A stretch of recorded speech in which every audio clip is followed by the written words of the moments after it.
Ko'zlaringiz ichida tirik, shaffof linza mavjud va u siz o'ylagandan ham g'alatiroq. Bu oddiy tuzilma emas. Bu yorug'likni boshqaradigan tirik mexanizm. Yorug'lik ko'zga kiradi.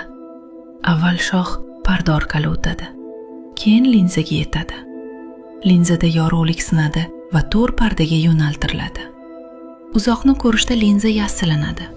Yaqinni ko'rishda esa mushaklar qisqaradi, linza qalillashadi. Bu jarayon har kuni minglab marta sodir bo'ladi. Hech qanday ongli harakatsiz. Lekin eng shok qiladigan fakt, linzada qon tomirlari ham, nervlar ham yo'q. U faqat diffuziya orqali yashaydi. To'liq, shaffof holda. Vaqt o'tishi bilan linza ichidagi oqsillar to'planadi. Moslashuvchanlik kamayadi. Ko'rish xiralashadi.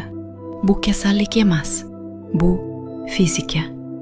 Va oqsillar yorug'likni boshqarish o'rniga sochsa, tasvir xiralashadi. Katarakta paydo bo'ladi. Linza birdaniga ishdan chiqmaydi.